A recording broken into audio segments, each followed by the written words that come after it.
नमस्कार, मैं हूं आपके साथ अंकिता पाल। बुलेटिन की शुरुआत करते हैं। मंडला जिले में अवैध शराब का कारोबार फल फूल रहा है। मोहल्ले में शराब बेची जा रही और पिलाई भी जा रही है और ऐसी एक घटना क्रम रानी अवंतीबाई वार्ड से सामने आई है, जहां पर मोहल्ले में शराब बिकने को लेकर मोहल्ले वासियों ने मुहिम भी छेड़ी है। आपको बता दें कि अवैध शराब अड्डों को लेकर पर्चा भी चिपकाया गया है। पर्चा में लिखा हुआ है कि ऐसे मोहल्ले में नहीं जहां शराब बिकती हो। वहीं शराब बेचने पर, मना करने पर जान से मारने की धमकी भी दी जाती है। और इस सारे घटनाक्रम पर कोतवाली निरीक्षक का कहना है कि शिकायत हमें प्राप्त हुई है और शिकायत पर पुलिस मौके पर पहुंची थी, लेकिन कोई भी सामान मौके पर नहीं मिला। आगे की जांच लगातार जारी है।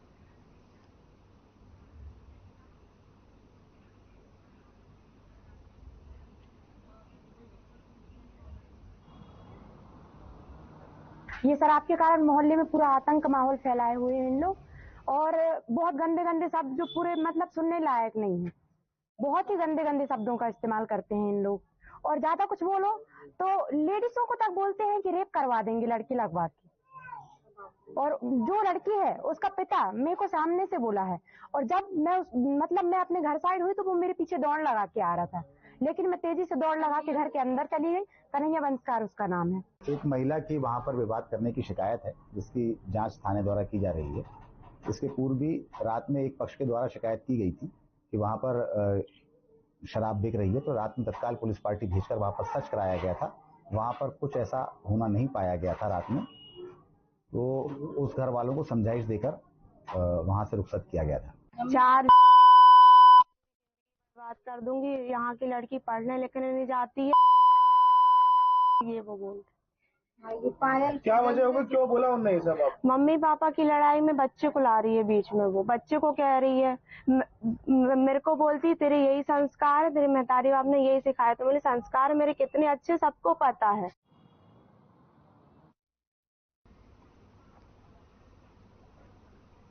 मामला शहडोल जिले से आया है, जहां पर रेत माफियाओं ने अवैध उत्खनन रोकने गए पटवारी को ट्रैक्टर से कुचल मार दिया। आपको बता दें कि प्रशासन की तमाम सख्तियों और लगातार कार्रवाइयों के बावजूद भी जिले के रेत माफियाओं के हौसले बुलंद हैं।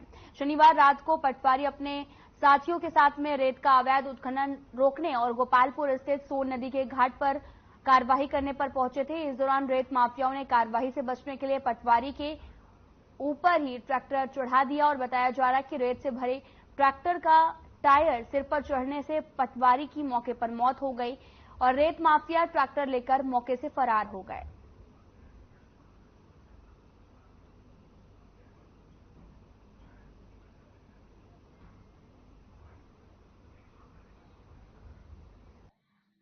क्षेत्र में अवैध के रेत उत्खनन के लगातार मामले सामने आ रहे थे और इसकी शिकायतें प्राप्त हो रही थी। इसलिए 23 तारीख को राजस्व खनिज ने और पुलिस अधीक्षक के साथ में वहां पर निरीक्षण किया गया और 24 और 25 को बड़ी बड़ी रेत की जब्ती की गई। 24 तारीख को 225 घन मीटर रेत जब्त की गई, 25 तारीख को भी 250 घन मीटर रेत जब्त की गई और 25 तारीख की रात को 8:30 बजे तक एसडीएम, खनिज अधिकारी और पुलिस के जवान वहां पे मौके पे थे और उन्होंने वहां पे जब्ती की गई। और उसके बाद रात के समय 4 हमारे जो पटवारी थे, जिनको कि उस क्षेत्र में लगातार 3 दिन तक वो जब्ती में सहयोग कर रहे थे, उनको वहां पे कार्रवाई करवा रहे थे। वो रात को सिर्फ ये मौका देखने के लिए वो गए थे।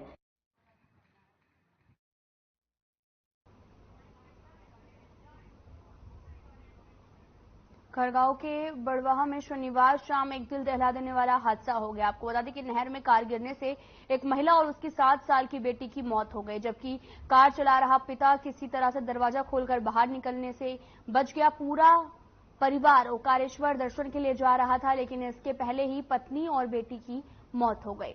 घटना शनिवार शाम करीब 5:30 बजे की है। आपको बता दें कि चश्मदीद ने बताया कि कार अनियंत्रित हो गई थी और नहर में जाकर गिर गई।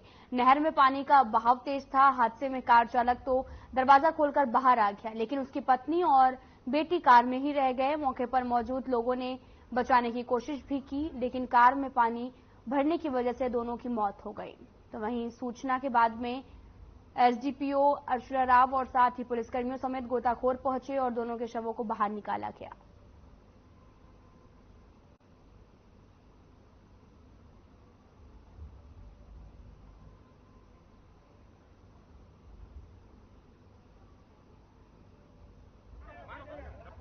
सूचना मिली थी कि गोलू अर्जुन अर्जुन ठाकुर नाम का एक व्यक्ति है, ग्राम जामनिया का। वो अपनी पत्नी उसकी बच्ची के साथ में ओमकारेश्वर तरफ जा रहे थे, तो नहर में गाड़ी गिरने की सूचना मिली थी। तो जो गोलू है वो तो बाहर आ गया है, उसे बचा लिया गया है। बच्ची और उसकी पत्नी पूजा और बच्ची माही CPR देके बचाने की कोशिश की थी, पर अस्पताल लाते लाते। ये अपने बड़वा तहसील के रहने वाले हैं, उमरिया के पास गांव का जमुनिया कौन सा गाँव है। तो वो कहीं ओमकारेश्वर जा रहे थे, तो उनकी कार पंचवटी के पास नहर में गिरने से उनकी बिटिया जो 3-4 साल की और उसकी पत्नी की डेथ हो गई है। बड़ी दुखद घटना है। तो अभी ठीक है उनका, और अभी उनके हॉस्पिटल शासकीय हॉस्पिटल लाए हैं, मृत घोषित कर दिया गया है। उनका 16 PM करवा दिया जाएगा। बच्चा भी है।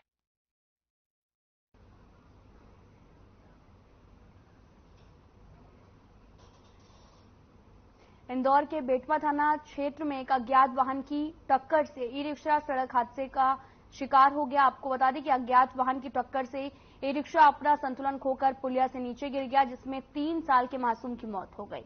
माता पिता सहित 4 लोग गंभीर रूप से घायल हो गए, जिन्हें इलाज के लिए इंदौर माय अस्पताल रेफर किया गया है। आपको बता दें कि समय पर एम्बुलेंस ना होने पर युवक की जान चली गई। आपको बता दें कि ई-रिक्शा हुई सड़क हादसे का शिकार। हादसे में एक मासूम की मौत भी हो गई है। पूरी खबर इंदौर से है, जहां पर समय पर एम्बुलेंस ना उपलब्ध होने से युवक की जान चली गई। दरअसल ई-रिक्शा की भिड़ंत हो गई और जिसके बाद में चालक की मौत हो गई है।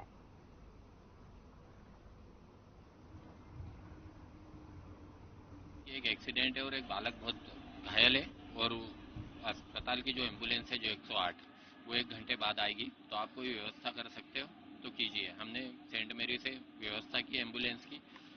इस दौरान आधा घंटा लगभग बीत गया होगा, और जब हम एम्बुलेंस यहाँ पहुंची तब तक उसको डॉक्टरों ने डिक्लेयर कर दिया था। कुल मिला के स्वास्थ्य अभाव के कारण ऐसा कहो कि सिस्टम ने उसकी हत्या कर दी। एक्सीडेंट से उसकी हत्या नहीं हुई थी, सिस्टम ने उसकी हत्या कर दी। और उसके साथ साथ उसके माता पिता और एक पड़ोसी भी भर्ती है, जो 2 ICU में और एक नॉर्मल है। मेरा पड़ोसी में रहते हैं, मेरा दुकान है, वहाँ आए थे। सुबह बोल रहे थे कि मैं बिजासन माता जाऊँगा, कि शाम को ये नया गाड़ी लाया, बच्चों को लेके जाऊँगा करके, ऐसे बोल रहे थे। ये गाड़ी इनकी थी जिनसे जा रहे थे? हाँ, कल रात को ऐसे लिए थे, कल ही नया लाया। क्या घटना हुई है? तो बाद में मेरे पास फोन आया कि अपना कॉलोनी में किसी का एक्सीडेंट हुआ।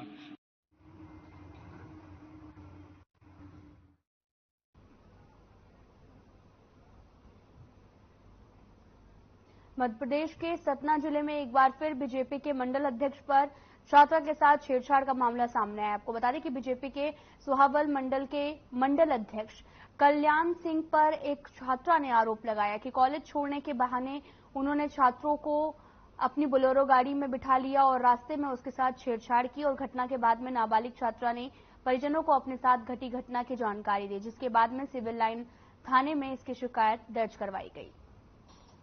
साथ ही आपको बता दें कि नाबालिग की शिकायत पर आरोपी कल्याण सिंह निवासी रामपुर 84 के खिलाफ IPC की पोस्को एक्ट की धाराओं में मामला दर्ज किया गया है। आरोपी को पुलिस ने गिरफ्तार भी कर लिया है।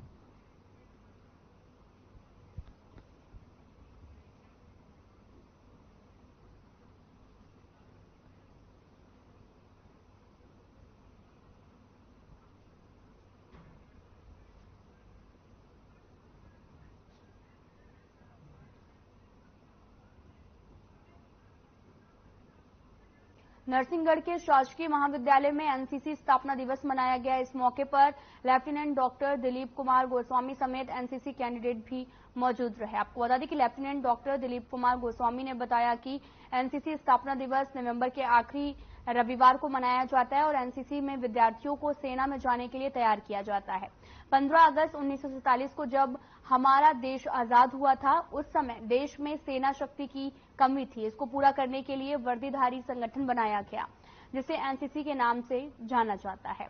यहाँ पर कैंडिडेट्स को एनसीसी में योग्य बनाया जाता है और इस संगठन को एनसीसी संगठन के नाम से जाना जाता है।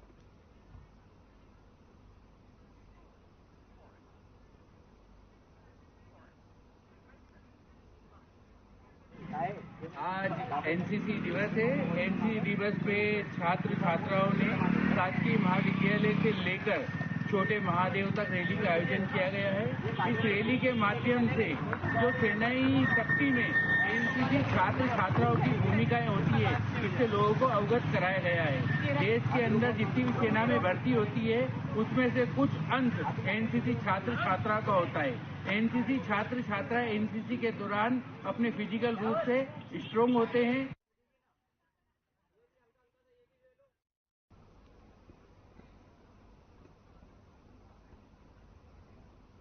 भागवत कृपा सेवा समिति ने 11 जोड़ों का निःशुल्क सामूहिक विवाह संपन्न कराया और इस अवसर पर वर वधुओं का चल रहा समारोह भी निकाला गया। आपको बता दें कि भागवत सेवा समिति के प्रमुख पंडित लोकेशानंद जी शास्त्री ने बताया कि भागवत कृपा सेवा समिति का ये लगातार छठा निःशुल्क सामूहिक विवाह सम्मेलन है, जिसमें 11 निर्धन कन्याओं का विवाह संपन्न करवाया गया और इस अवसर पर 11 जोड़े परिणय सूत्र पे बंधे और जिसमें वर वधुओं को कन्यादान स्वरूप गृहस्थ जीवन का जो सामान है वो भी दिया गया।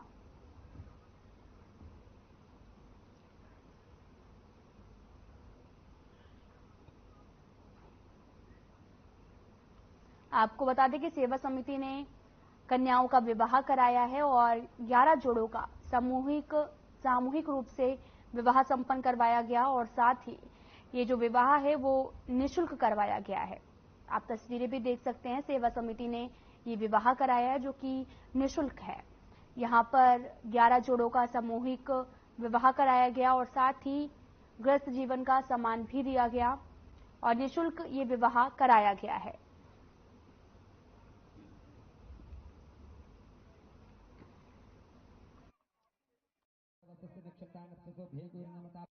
भागवत कृपा सेवा समिति के माध्यम से प्रतिवर्ष समाज में संस्कार की स्थापना हो और 16 संस्कारों में प्रमुख एक संस्कार जिसका वो विवाह संस्कार हम कहते हैं, जो प्राय आज समाज में विवाह तो बचा है लेकिन संस्कार नहीं बचा है, उस संस्कार की स्थापना को लेकर भागवत कृपा सेवा समिति प्रतिवर्ष निर्धन कन्याओं का विवाह जिनकी आर्थिक स्थिति ठीक नहीं है और समाज में सामाजिक समरसता के उद्देश्य को लेकर प्रतिवर्ष एक निःशुल्क सामूहिक विवाह सम्मेलन का आयोजन भागवत कृपा सेवा समिति करती है और इस वर्ष ये छठा वर्ष है।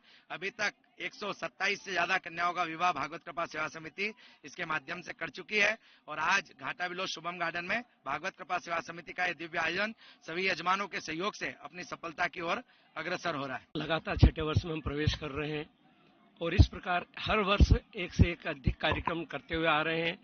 हमें इस दिन का बहुत दिनों से इंतजार रहता है। देव उठनी 11 के बाद में आने वाला रविवार के दिन हम ये सामूहिक विवाह आयोजन करते हैं। परिस्थिति इस वक्त 11 जोड़ों का किया जा रहा नहीं तो पिछले वर्ष 51 जोड़, इसके पहले 21 जोड़ों का भी किया गया है। सभी कार्य समिति के सदस्य और जो भी दानदाता उनके सहयोग से ये सब कार्यक्रम होता है और इस प्रकार से हम चाहते हैं ये कार्यक्रम लगातार चलता रहे जिससे लोगों में उत्साह भी रहे और निर्धन कन्याओं के लिए एक बड़ा सहयोग मिलता है। भागवत कृपा सेवा समिति का यह छठा आयोजन बहुत ही आनंद पूर्वक संपन्न होने जा रहा है और इसके मुख्य प्रेरणा स्रोत संरक्षक या सब कुछ इनके कहे जाने वाले हमारे गुरुदेव पंडित लोकेशानंद जी शास्त्री के सानिध्य में बहुत ही आनंद और उत्साह के साथ ये कार्यक्रम संपन्न हुआ और विगत कई वर्षों से इनके सानिध्य में यह धार्मिक आयोजन बहुत ही सफलतापूर्वक संपन्न होता है। हम आगे भी उम्मीद करते हैं और गुरुजी से यह आशीर्वाद भी चाहते हैं कि इस कार्य में हम हमेशा अपना सहयोग तन मन धन से प्रदान करें। सभी नवयुवकों को नव जीवन के लिए बहुत बहुत शुभ आशीर्वाद। विश्व प्रसिद्ध पर्यटन स्थल सांची नगर में 71वां सांची महोत्सव का शुभारंभ किया गया, जो नवंबर महीने के आखिरी शनिवार और रविवार को आयोजित होता है, जिसमें मुख्य मार्ग से शोभा यात्रा निकाली गई जो सांची स्तूप पर स्थित चैत्यगिरी मंदिर पहुंची। इसमें श्रीलंका से आए ढोल ताशा बाधक और साथ ही ढोल ताशा बजाए गए और श्रद्धालुओं ने यहां पर नृत्य भी किया। सांची महोत्सव में पुलिस प्रशासन को भी काफी मशक्कत करनी पड़ी। कई बार तो जाम की स्थिति बन जाती है और सांची महोत्सव में हजारों लोगों की भीड़ भी उमड़ती है। आपको बता दें कि सांची महोत्सव में देश के अलावा विदेशों से भी काफी पर्यटन आते हैं और वाहनों के जाम की स्थिति को देखते हुए इस साल भारी वाहनों के रूट में बदलाव भी किया गया।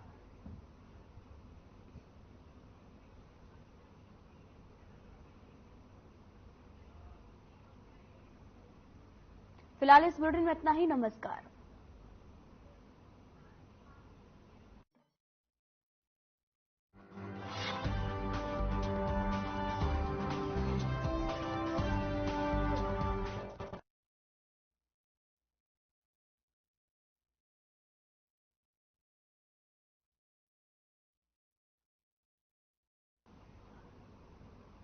ब्रेक के बाद स्वागत है आप सभी का। शुरुआत करते हैं खबरों की। कलेक्टर नीरज कुमार सिंह और एसपी डॉक्टर गुरकरण सिंह ने नर्मदापुरम में मतगणना के लिए की जा रही तैयारियों का अवलोकन किया। उन्होंने मतगणना स्थल पर मतगणना कर्मचारी और मतगणना अभिकर्ता और अभ्यर्थियों के प्रवेश, वाहन पार्किंग व्यवस्थाओं के बारे में जानकारी ली। उन्होंने बनाए गए मतगणना कक्षों में जाकर तैयारियों का जायजा भी लिया और साथ ही डाक मतपत्रों की गणना के लिए की जा रही तैयारियों को भी देखा गया। साथ ही उन्होंने मतगणना टेबल और साथ ही मतगणना कार्य में संलग्न अमले की संख्या, सुरक्षा व्यवस्था, डाक मतपत्रों की संख्या आदि के बारे में जानकारी दी गई और साथ ही मतगणना स्थल परिसर में रुके हुए निर्वाचन अभ्यर्थियों के प्रतिनिधियों से भी चर्चा की गई और साथ ही सीसीटीवी के माध्यम से स्ट्रांग रूम की मॉनिटरिंग संबंधी व्यवस्था को भी देखा गया।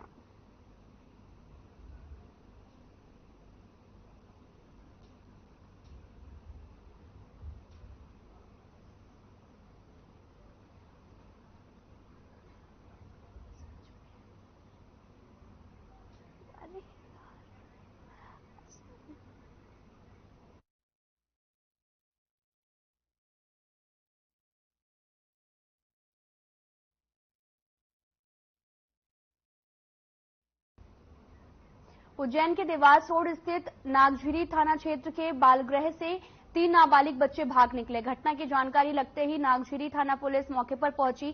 फिलहाल पुलिस की टीम तीनों फरार बच्चों की तलाश में जुटी हुई और बताया जा रहा कि भागने वालों में से एक बच्चा मुंबई का रहने वाला है तो वहीं 2 बच्चे राजस्थान के रहने वाले हैं। तीनों बच्चे अपने कमरे की ग्रिल तोड़कर फरार हुए हैं और उज्जैन देवास रोड के लालपुर इलाके में स्थित बालगृह से शुक्रवार शाम के वक्त 3 बच्चे खिड़की तोड़कर फरार हो गए। तीनों बच्चों में से एक मुंबई निवासी था जो कि अपना घर छोड़कर भागा था। वह बच्चा उज्जैन जीआरपी के माध्यम से सीडब्ल्यूसी पहुंचा था। फिलहाल पुलिस पूरे मामले की जांच कर रही है।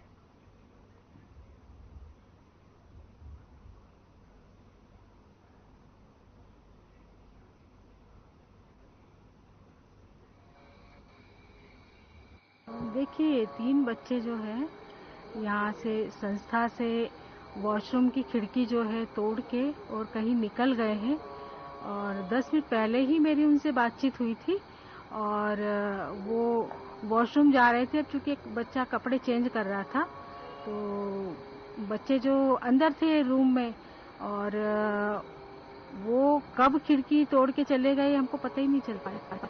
गृह से 3 बालकों के जाने की सूचना प्राप्त हुई है।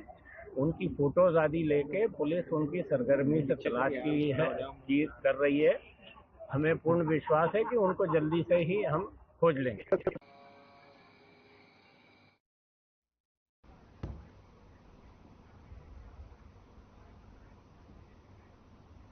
कटनी में आम जनता की गहरी कमाई की टैक्स से चलने वाली कटनी जिला अस्पताल में करोड़ों का घोटाला हुआ। चाचा ने भतीजे को भी जेल भिजवाकर मामला दबाया और एक इंदौर की कंपनी हर महीने लाखों का घोटाला कर रही है। उसकी जानकारी शीघ्र सामने आएगी, लेकिन आम जनता को सरकारी दवाइयां बाहर से खरीदनी पड़ती हैं।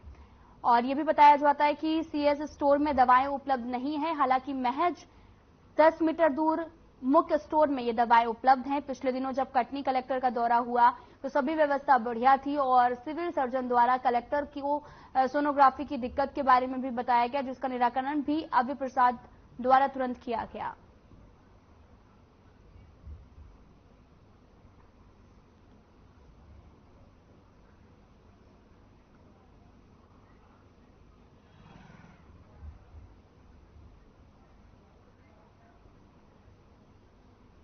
खंडवा में जीआरपी पुलिस ने मोबाइल लूट के मामले में 2 आरोपियों को गिरफ्तार किया और एक महिला यात्री लखनऊ से मुंबई के लिए पुष्प एक्सप्रेस में सफर कर रही थी। आपको बता दें कि इस दौरान खंडवा स्टेशन पर ट्रेन का स्टॉपेज हुआ तो खिड़की की तरफ से बदमाश ने मोबाइल छीन लिया।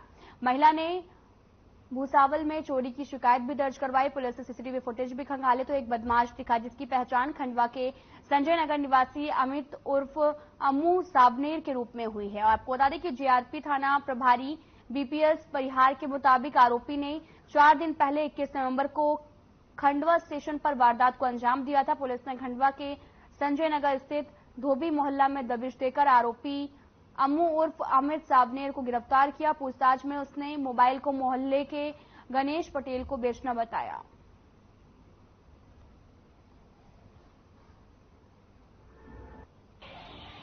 इक्कीस 11/23 को 11:30 बजे पुष्पक एक्सप्रेस यहाँ पर आई थी स्टेशन खंडवा पर। उसमें फरियादिया आरती लखनऊ से मुंबई की यात्रा कर रही थी। स्टेशन खंडवा पर गाड़ी रुकने से आरोपी द्वारा खिड़की से हाथ डाल के उसके हाथ से जो मोबाइल रखी थी उसको छीन करके ले गया।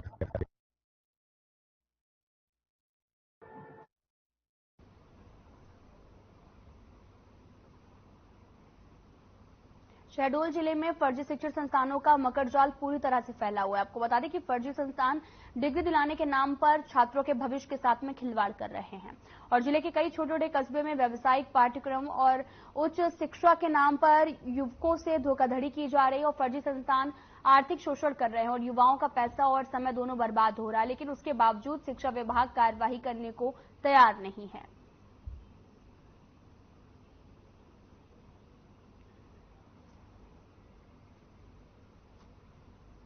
आप प्रेस्टीज इंस्टीट्यूट के नाम से है, धनपुरी में चलाता हूँ। कहाँ से मान्यता प्राप्त है? आईएस यूनिवर्सिटी और सेंट ग्लोबल यूनिवर्सिटी भोपाल। कौन कौन सी अभी वर्तमान में आप subject? DCA and PGDCA course चलाता हूँ। और ये जो भारी भरकम आप बोर्ड और पूरी दीवार में प्रचार लगा कर रखे हुए हैं, इस संबंध में आपका क्या कहना है? इसमें जैसे कोर्स रहते हैं, एडमिशन होते हैं तो अपन छोटे वाले भाई का इंस्टीट्यूट है उसमें अपन देखते हैं एडमिशन।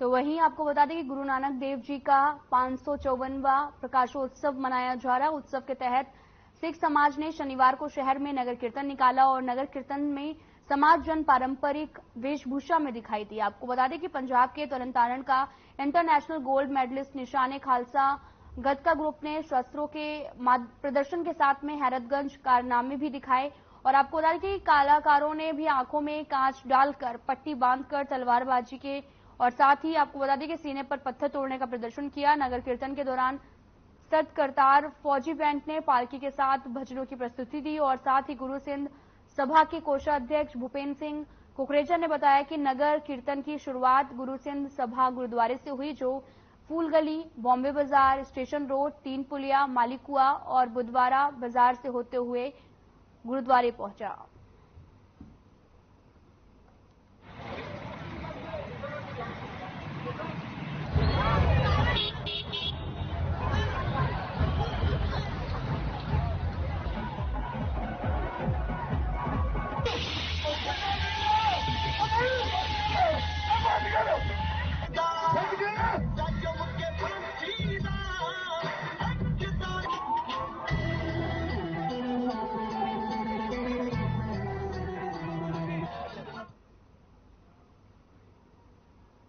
गुरु नानक देव जी के प्रकाश पर्व पर सिख समाज ने नगर कीर्तन निकाला और साथ ही सिख संगत और गुरुद्वारा इमली साहिब की संगत द्वारा में 3 दिन से सभी सिख बाहुल कॉलोनियों में सुबह प्रभात फेरियां निकाली और आज प्रकाश पर्व पर यशवंत रोड गुरुद्वारा इमली साहिब से एमजी रोड होते हुए रीगल चौराहे में मधु मिलन और छोटी ग्वाल टोली होते हुए जवाहर मार्ग से यशवंत रोड पर समाप्त हुआ। गुरु सिंह सभा के अध्यक्ष रिंकू भाटिया ने बताया कि 26 और 27 तारीख को खालसा स्टेडियम में दीवान सजेगा और लंगर छलकाया भी जाएगा। आपको बता दें कि जिसमें सभी सिख समुदाय में पुरुष और महिलाएं अरदास पेश करेंगी।